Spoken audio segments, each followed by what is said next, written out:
Thank you very much, Madam Speaker, Mr. Vice President, members of Congress, the First Lady of the United States.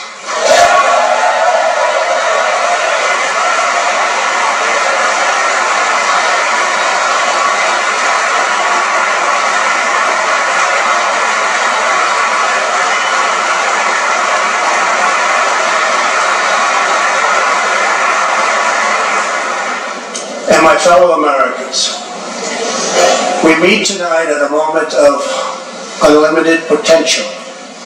Well, to start off my opinion tonight, we all know that Donald Trump has a propensity for lying. But I gotta be honest with you, I've never, ever heard so much BS from Donald Trump's mouth, ever.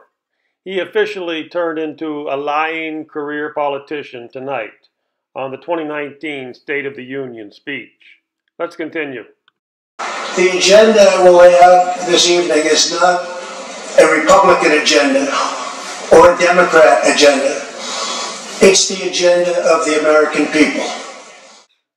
Well, for some reason, the agenda that Donald Trump laid out tonight, he failed to mention military on the streets of LA. Now, maybe to some people that's not a big deal, the military doing training exercises in a downtown LA. Maybe that's not a big deal for some people. And apparently to Trump it's no big deal because he mentioned Venezuela.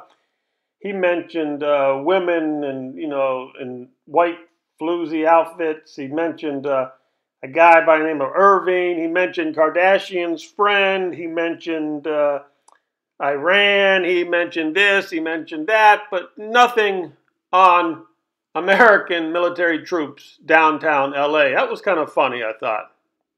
Oh, and talk about worn out floozies in white outfits. I mean, what was that all about? Purity?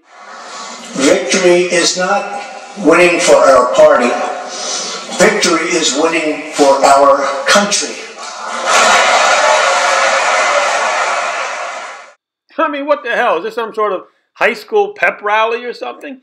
It's like these guys never got out of school. They went from high school to college to government job, and now it's one big pep rally to these people. It's really pathetic. Career politicians, they really make you want to throw up.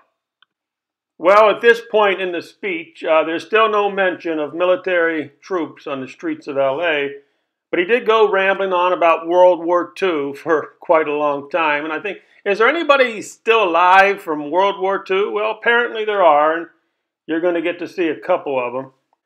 Okay, but before we get to Irving the Ham, a few thoughts popped into my head I want to share with you. And I was wondering if those 100 million Americans who are out of the workforce, all those homeless in all the big cities like LA, Las Vegas, New York, San Francisco, all the people who don't know where their next meal is coming from, do they really care about World War II? I don't think so. They really care about where their next damn meal is coming from. But anyhow, let's go on to the Ham Irving because he kind of stole the show away. He's a World War II veteran and he likes the limelight. So here you go. I give you the great Irving. Irving Locker and Sergeant Herman Zaitchik.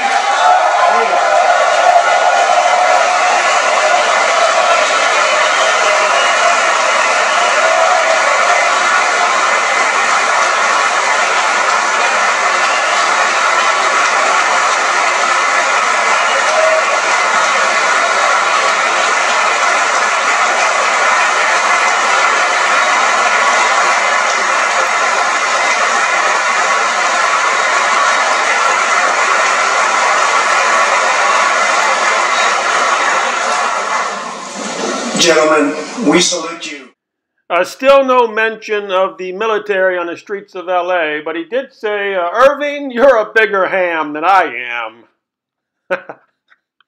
1,000,000 miles through space to plant the American flag on the face of the moon.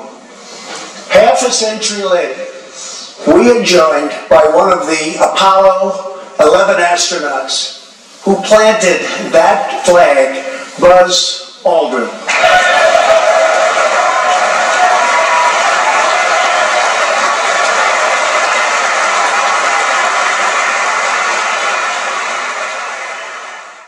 Well, there's still no mention of the military troops on the streets of LA, but he did mention that we went to the moon 50 years ago. Really, we did. But think about that. 50 years ago, we were able to go to the moon, but today we can't. What does that mean? Well, maybe Alexandria Ocasio-Cortez, maybe she can tell me why we haven't been to the damn moon in 50 years. And again, what the hell's all that white about? I mean, are these floozies? Let's not go into it. We can bridge old divisions, heal old wounds, build new coalitions. Talk about a new coalition. I think we got one brewing on the streets of LA. We'll get more on that later. The decision is ours to make. What he really means there is that decision is for the billionaires. Yeah, you know, crony capitalism, oligarchs, billionaires. Okay, on with it. The U.S. economy is growing almost twice as fast today as when I took office. Well, the horse shit started to get so deep that even Nancy Pelosi started talking to herself. And, well, I'll save you some of the BS, and let's go over some of the finer details that Donald Trump mentioned. Again, there was no reason to mention that the military is currently on the streets of LA, but he did mention, we stand with Venezuela. Yeah, we're with Venezuela. Don't know what that has to do with our State of the Union. He said that more women than any other time are in Congress. Yeah, he mentioned that. Got a big round of applause. Who's taking care of their children? I don't know. Probably have nannies or something like that. He also mentioned, well, he took the advice of the Kardashians and released a lady from prison. There was some lady there. She showed up for the festivities, just got out of prison. The Kardashians talked Donald Trump into it. Anyhow, you know, this is all, you know, big part of the State of the Union stuff. Again, no reason to mention that the military is currently on the streets of LA. And then he started to talk about, Iran. He said Iran is bad, bad, bad place. And again, not sure what Persia has to do with General Motors shutting down factories in Ohio. But again, this is all part of the empire, the State of the Union. Well, he went on and on and on, and then Nancy gently brushed her hair. And then she started to talk to herself again. Unemployment has reached the lowest rate in over half a century.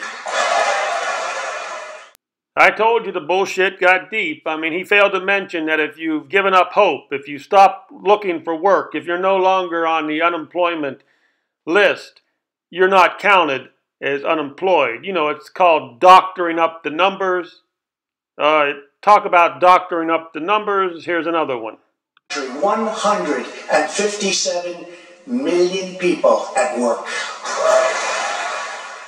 Well, what Nancy thought was so funny was Trump failed to mention that there is almost 100 million Americans out of the workforce. They've given up hope. They're no longer looking for work, and they're no longer counted.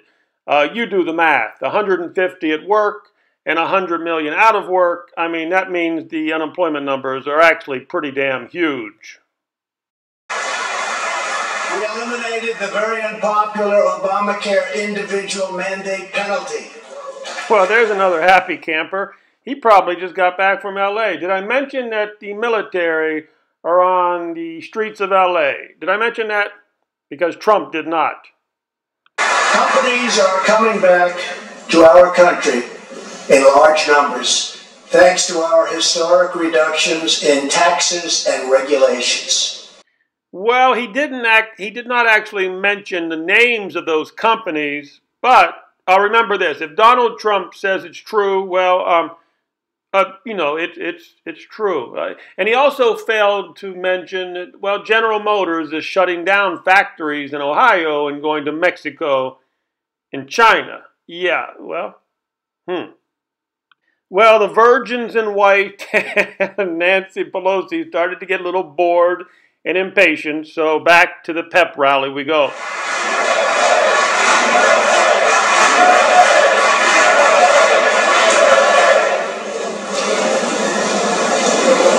That sounds so good. Well, after 30 minutes of listening to this horse shit, you probably felt like throwing up. Career politicians patting themselves on the back. And then the 38-year-old slumlord took a bow. Excuse me while I gag.